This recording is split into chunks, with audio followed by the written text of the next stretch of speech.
All right. Good morning. I woke up at 5 minutes to 8. It's 8:05 now. So I'm sure this video is from yesterday and certainly not today because you couldn't have played by now. But hope you have a great day and you guys are as successful. So I was thinking about this last night after we talked and about how coaches tell you to do something and I tell you to do something and the conflict between the two. And I started going through my brain because everything's always about, a comparison to a story or to something. And I actually took a job with the company. When I finished playing volleyball, I was 35 years old, and I took a job with the company in San Mateo. That's how I actually got up to Northern California, was I took a job with a company called Perry Morris, and they were equipment lessors. And the way they did things, my background, you guys, when I was playing volleyball, I did mortgage loans because I could do it on my own time and I still played every day and all that good stuff. So I had a pretty good understanding of how to underwrite a loan to get somebody to qualify because that's how I would get paid. As soon as the loan closed, I got paid.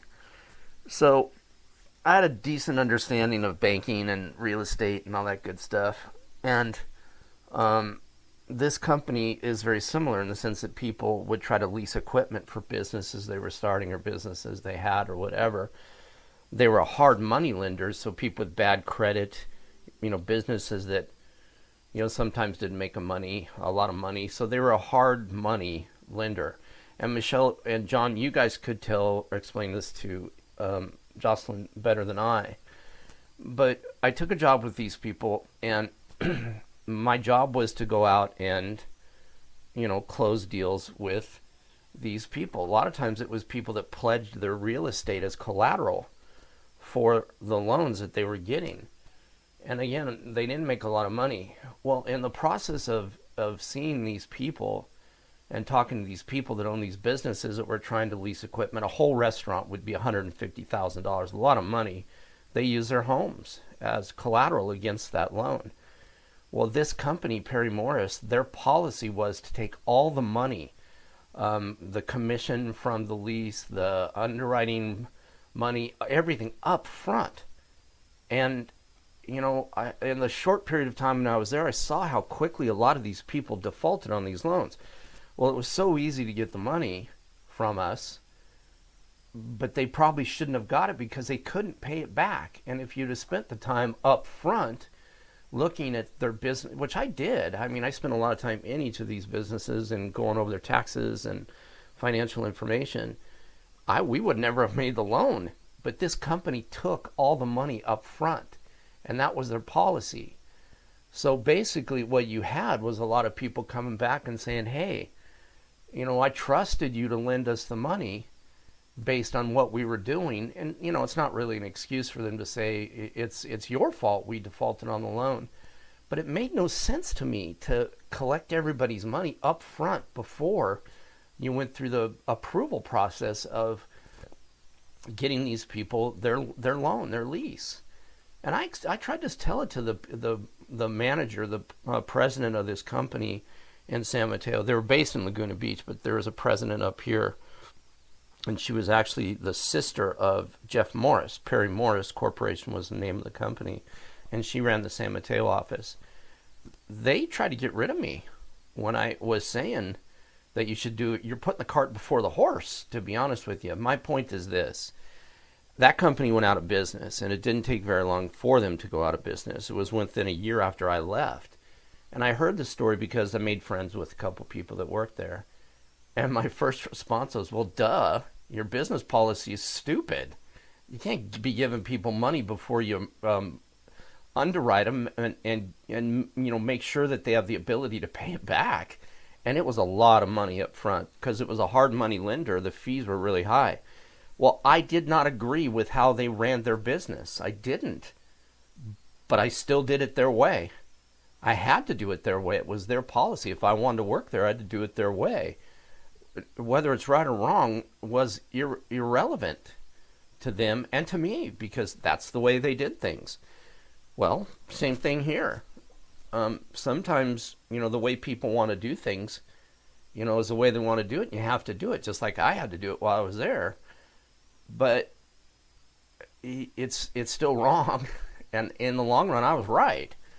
So I was thinking of a story to tell you, and I found that one in the memory bank. So there you are. So already what I see is faster movement. But now this you haven't played since we talked last night. But I turned this on, and as soon as I turned it on, I saw you sprinting from here to here. Now I've gone back. I've moved it all the way back so I could talk. But these are one of the things I'm talking about. Let me turn the sound down on yours. Quick movements is what we want to be. You want to get to places as fast as you can, and then start taking a look around.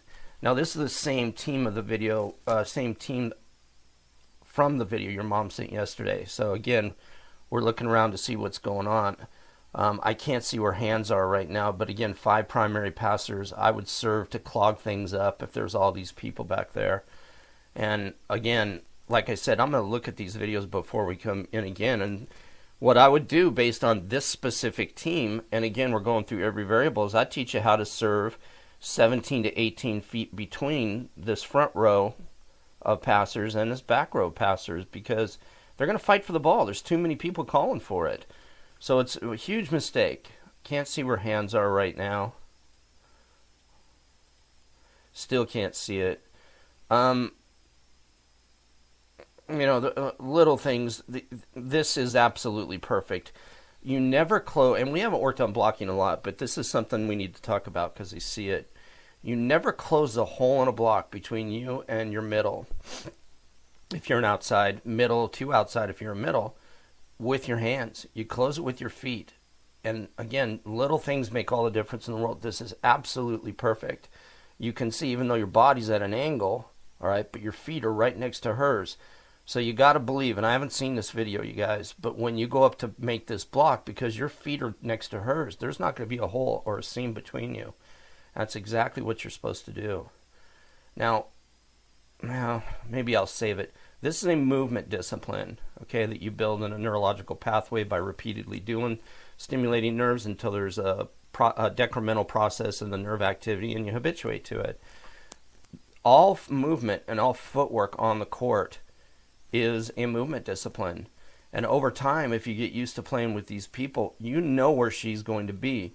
Subsequently, you know how many steps it is to where she is, to how far away she is. It's just like you going to, when you guys moved from Folsom to Granite Bay, Joss, you were used to the old house. Now the new house, you get up in the middle of the night and it's dark. You may have to turn a light on to go find the bathroom if you have to go, to the bathroom in the middle of the night. 6 months from now, you won't. You can move around your house. I mean, I move around my house with the lights off, pitch black in the middle of the night. And I'm not going to lie to you. When I first moved here, I fell down the stairs twice. I almost broke my neck. Stairs here are really steep. Well, I don't do it anymore because I've practiced it so many times getting up in the middle of the night. I don't have a bathroom upstairs where I live. It's only downstairs. So getting up in the middle of the night, going downstairs, I haven't fallen since, the first few months that I was here, but I built a neurological pathway.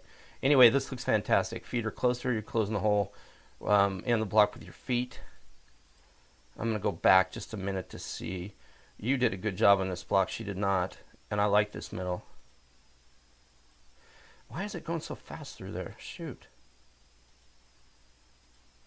You could see if she had good posture in her block, your hands are too narrow. They need to be shoulder width more. They've pointed together. You don't block the ball with 2 hands. You block with 1.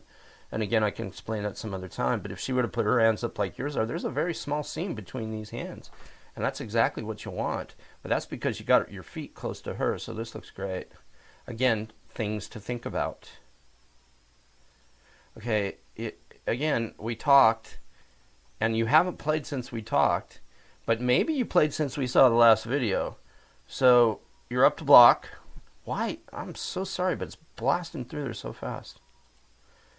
And you see you've turned around to run back to this spot to get here as fast as you can to get ready to hit instead of backpedaling slowly.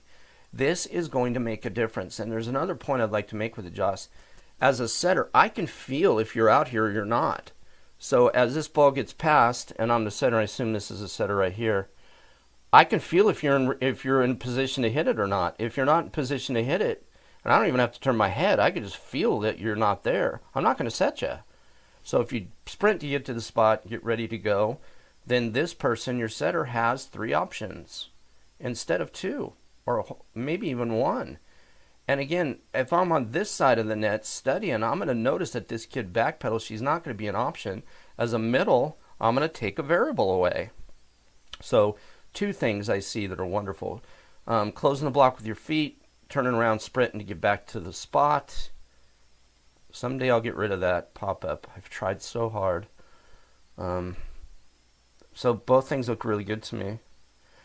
Great spot, maybe a little bit outside more, but whatever. This is where I start on the right side, because I like to turn a right side hit into a left side hit by coming at this angle to hit it.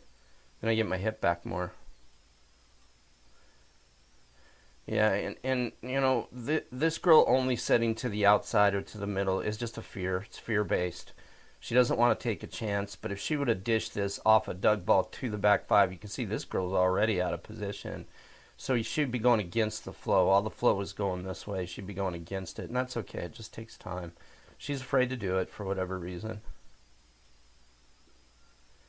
Should have covered your hitter. We've talked about that before. You should roll under somewhere over here to cover your hitter. Now, if she's telling you not to, then don't do it, but it makes no sense. Everybody has to cover your hitter. And this is good, too. This is great. This is what you want to see. I saw this in Jacqueline Ham's team. As soon as a play is over, they just stand in their spots. You've all come together. And I don't mean to make it sound weird, Joss, but this is wonderful, too. Human touch. Especially in girls, you guys are you're different than boys. Boys will come together, but they're not going to touch each other. It's weird. But this is connection, and this is what you want of group formation. And I did watch you play last week. Your formation, your group formation is pretty good. And that's on your coaches. They did a good job. I mean, if they're teaching you to do this, it's supposed to be this way. You're supposed to come together after every point, right, good or bad, and let everybody know that, hey, we're together and that everything is okay. So that one is done. It's very short, but you know, we can always find things to see and to talk about and improve upon, or just reinforce things that are going well. So I saw a lot of right there. It looked good. When you look at this, I want you to know that I'm thinking about you guys, and I hope you have a good day and keep winning, because we all love to win. So there you are.